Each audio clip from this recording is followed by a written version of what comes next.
Happy new year! പ്രിയമുള്ള ഇക്കിളിക്കുന്ന് ഗ്രാമപഞ്ചായത്ത് നിവാസികളെ, നമ്മൾ ഇന്ന് അതിസന്തോഷകരമായ ഒരു നിമിഷത്തിലൂടെയാണ് കടന്നു പോകുന്നത്. കാരണം സിനിമയിലും കൊച്ചിൻ കാർണിവലിലും മാത്രം കണ്ടുവന്നിട്ടുള്ള പപ്പാഞ്ഞിയെ കത്തിക്കൽ നമ്മുടെ ഈ ചെറിയ പഞ്ചായത്തിൽ ആദ്യമായിട്ട് അരങ്ങേറുകയാണ്. കൃത്യം രാത്രി 12 മണിക്ക് തന്നെ പപ്പാഞ്ഞിക്ക് തീ കൊടുക്കുന്നതാണ്. അതിനുശേഷം പാട്ട്, ഡാൻസ്, മിമിക്രി, ഫിഗർ ഷോ എന്നിവ കോർത്തിണങ്ങിക്കൊണ്ട് 3 മണിക്കൂർ ദൈർഘ്യമുള്ള വൺ മാൻ ഷോ ഉണ്ടായിരിക്കുന്നതാണ്. വൺ മാൻ ഷോ നമുക്കായി ഇന്നിവിടെ അവതരിപ്പിക്കുന്നത് ഇക്കിളിക്കുന്ന് എന്ന നമ്മുടെ ഈ ചെറിയ ഗ്രാമം വിദേശ രാജ്യങ്ങളിൽ പോലും അറിയപ്പെടാൻ സാധ്യതയുള്ള നമ്മുടെ ഈ ഗ്രാമത്തിലെ ഏക കലാകാരൻ. നമുക്ക് നല്ലൊരു കയ്യടിയോടുകൂടി സ്വാഗതം ചെയ്യാം കലാകാരനെ, ഇക്കിളിക്കുന്ന് റെജി.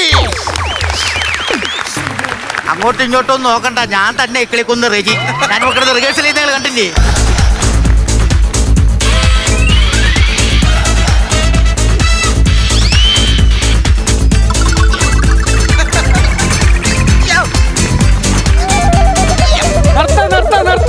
നിർത്ത്. ദൈവത്തെ വിളിക്കാതൊന്ന് എഴുന്നേറ്റ്. എന്റെയും നാട്ടുകാരുടെയും വക ഒരു സമ്മാനമുണ്ട്.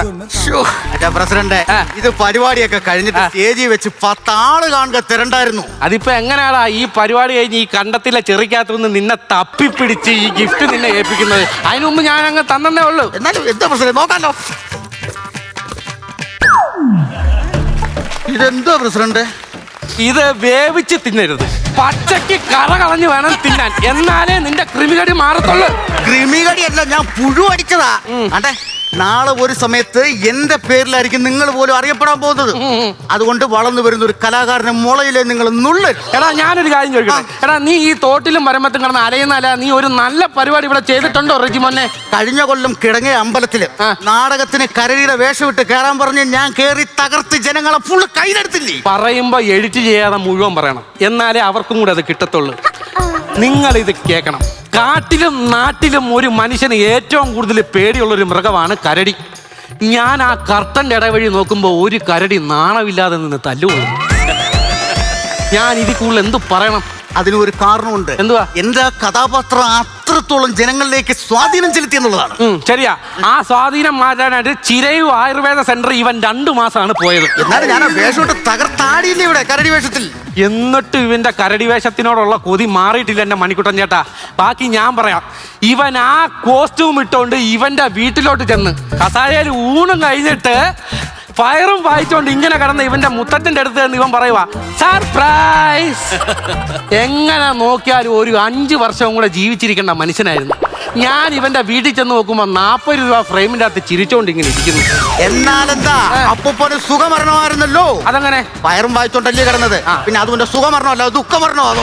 അങ്ങനെ അങ്ങ് അവൻ വളച്ചൊടിച്ച്. എടാ, പിന്നെ പപ്പാനെ കത്തിക്കണ്ടേ? പിന്നെ കത്തിക്കാനല്ലാതെ കെട്ടിച്ചുടാനാണ് ഇവിടെ കൊണ്ടുവച്ചേക്കുന്നത്. ആ പറഞ്ഞ കത്തിക്കണ്ടേ? കത്തിച്ചിട്ട് വീണ് എനിക്ക് എന്റെ മെഗാ ഷോ ചെയ്യാൻ. എന്നാ ചെയ്യാം. കത്തിക്കാൻ വരട്ടെ. കത്തിക്കാൻ വരണ്ട, ഇവിടെ കത്തിക്കാൻ വേറെ ആളുണ്ട്. അതല്ല പറഞ്ഞത്, പപ്പാഞ്ഞിയെ കത്തിക്കാൻ വരട്ടെ എന്ന്.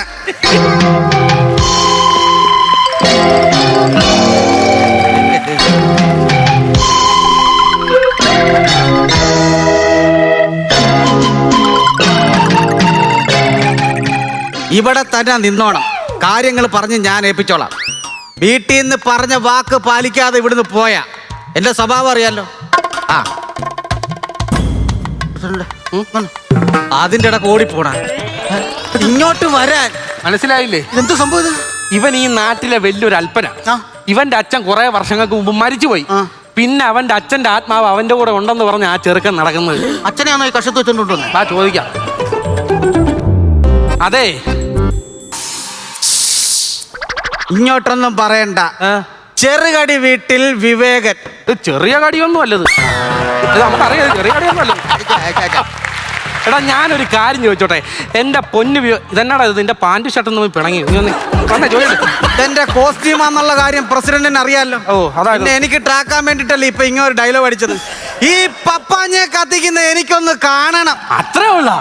റിജിമൻ ഒരു കസാരയും എടുത്ത അവൻ ആ ഫ്രണ്ടിൽ പോയി കാണിട്ട് ആ പ്രശ്നം അങ്ങ് തീരുവല്ലോ. കസാര എടുത്തടാ. അതല്ലെന്ന് പറഞ്ഞത്, ഈ പപ്പാഞ്ഞിയെ കനിക്കുന്ന എനിക്കൊന്ന് കാണണമെന്ന്. നിങ്ങൾക്ക് കാണാം, നിങ്ങൾക്കെന്നല്ല എല്ലാവർക്കും കാണാം. ദൂരെ നിന്ന് കാണണം, തീപ്പൊരിയൊക്കെ പുറത്ത് വീഴും. എല്ലാവരും പറഞ്ഞു, ഞാനും അതല്ലേ പറഞ്ഞേ. ഈ ക്ലാപ്പന്മാർക്ക് ഞാൻ പറയുന്നത് മനസ്സിലാവുന്നില്ല.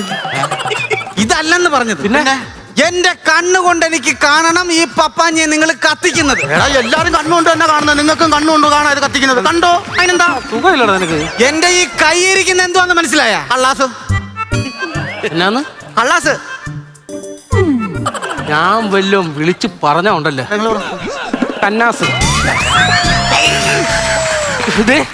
കന്നാസും മണ്ണെണ്ണ ഒന്നുമല്ല,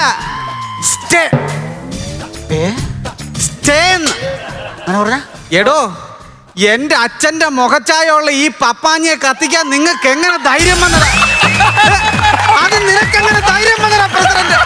എന്റെ സ്വന്തം അച്ഛന്റെ മുഖമുള്ള ഈ പപ്പാഞ്ഞി ഇവന്മാര് കത്തിക്കാൻ പോണ്. ആലോചിച്ച് നോക്കി. ഇതിനേക്കാളും വലിയ അയ്യാണ് ഇത് പറഞ്ഞപ്പോ ജഡ്ജി എന്റെ മുഖത്ത് നോക്കി വെച്ചത്. അപ്പൊ തന്നെ അച്ഛന്റെ ഫോട്ടോ എടുത്ത് ഞാൻ അങ്ങ് കാണിച്ചു കൊടുത്തു. അയ്യെന്ന് വെച്ച ജഡ്ജി കരഞ്ഞോണ്ട് വന്നാണ് എനിക്ക് ഈ സ്റ്റേ ഒപ്പിട്ട് തന്നത്. ഒരു കാര്യം ഞാൻ പറയാം, ഞങ്ങളുടെ മത ആചാരപ്രകാരം ഞാൻ ഈ പപ്പാഞ്ഞിയെ കത്തിക്കും. അതെ, അത് നടക്കത്തില്ല. എന്തുകൊണ്ടും ഇത് കത്തിക്കാൻ അർഹനായിട്ടുള്ള വ്യക്തി ഇവിടുത്തെ പ്രസിഡന്റ് തന്നെയാണ്. പ്രസിഡന്റ് തന്നെ അതിന് കൊള്ളിവെക്കും. എന്റെ ഐസ്ക്രീം കച്ചവടക്കാരാ ഇങ്ങോട്ടൊന്ന് വന്ന ഡാൻസുകാരൻ. ഓ, അത് പറഞ്ഞാ ഇപ്പൊ ഇയാൾ ഇവിടെ കിടന്നങ്ങ് കൊഴുക്കും. എന്തിനാ വിളിച്ചേ? പണ്ട് നാട്ടുകാരുടെ ഇടയിൽ അങ്ങനെ ഒരു കരക്കമ്പി ഉണ്ടായിരുന്നു. എന്തുവാ? എന്റെ അച്ഛന്റെ ജാരസന്തതിയാണ്. തെന്നിത്തരം പറയരുത് വിവേക, തെന്നിത്തരം പറയരുത്. എനിക്ക് ഈ നാട്ടിൽ ഇത്തിരി ഇത് വിലയൊക്കെ ഉള്ളതാ. നാട്ടിൽ വിലയൊക്കെ ഉള്ള നാട്ടില് നിലയം വിലയുള്ള ഒരു പ്രസിഡന്റ് പണ്ട് ഓണത്തിന് ഒരു പുലിവേഷം കെട്ടി ഇവൻ എന്റെ വീട്ടിൽ വന്നായിരുന്നു. ഞാൻ എന്റെ റാംബോ പട്ടിക്ക് ഈ നീളമുള്ള ഒരു ചിക്കൻ ഫ്രൈ വെച്ച് കൊടുക്കുകയായിരുന്നു. ഒറ്റ ചാട്ടത്തിന് ഇവൻ ആ പട്ടിയുടെ വായിന്ന് ചിക്കൻ കടിച്ചെടുത്ത്. ഞാൻ ചോദിച്ചപ്പോ ഇവൻ പറയുവാണ്, അത് പട്ടിയാണെ ഞാൻ പുലിയാ, എനിക്ക് തിന്നാന്ന്. അതാണ് ഇവൻ പറഞ്ഞ ഇവന്റെ മാന്യത. അത് പിന്നെ അറിവില്ലാത്ത പ്രായത്തിൽ സംഭവിച്ചല്ലേ? 45-ാമത്തെ വയസ്സിലാണ് ഇവൻ ചിക്കൻ ഫ്രൈ പട്ടിയുടെ വായിൽ നിന്ന് കടിച്ചെടുത്തത്. അപ്പോഴും നിനക്ക് അറിവ് വന്നിട്ടില്ലെന്ന് പറഞ്ഞാൽ എനിക്ക് മനസ്സിലാവുന്നില്ല.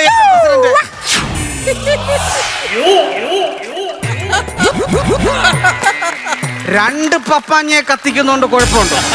കത്തിച്ചോ കത്തിച്ചോ, വിഷയമില്ല. കത്തിച്ചോ കത്തിക്കും ഞാൻ. കത്തിച്ചോ, വിഷയമില്ല. കത്തിക്കാനാ വന്നത്, കത്തിച്ചിട്ടേ ഞാൻ പോകും. എനിക്കറിയാൻ പാടില്ല വിവേക. ഞാൻ ഒരു കാര്യം പറയട്ടെ, പറഞ്ഞു. ഇതിന് നമുക്ക് പരിഹാരം ഉണ്ടാക്കാം. ഞാനൊന്ന് സംസാരിക്കട്ടെ. എന്ത് ചെയ്യുന്നു? അച്ഛൻ ഓക്കെ ആണോ? ഒരു മിനിറ്റ്. അച്ഛനൊക്കെ ആണല്ലോ. പറഞ്ഞ വാക്ക് പാലിക്കണം. എനിക്കറിയാം കേട്ടല്ലോ. എന്റെ പൊന്നെണിങ്ങി വന്നടാ. ഞാൻ പറഞ്ഞ ഞാൻ ഈ സമയത്ത് ഡാൻസ് കളിക്കാന്ന്. അതിന്റെ ഇടയ്ക്ക് അവന്റെ മണ്ണെണ്ണ വിളക്കും. ഇടാ, നമ്മൾ ഈ നാട്ടുകാരുടെ പിരിവെടുത്ത് ഈ പപ്പാനി ഇവിടെ ഉണ്ടാക്കി വെച്ച് ഇനിയിപ്പോ ഈ നാട്ടുകാർ എന്നെ കൊല്ലൂലേ? അത് തീർച്ചയായും നമ്മൾ എന്നെ ചെയ്ത്. എന്റെ പ്രസിഡന്റ് എന്തെങ്കിലും ഒന്ന് സംസാരിച്ച് നോക്ക്. പ്രസിഡന്റ് വിചാരിച്ച നടക്കും. എനിക്ക് മെഗാ ഷോ ചെയ്യാനുള്ളതാണെന്ന്. ചെല്ലുന്ന്. ഒരു മിനിറ്റിക്ക് വന്നേ.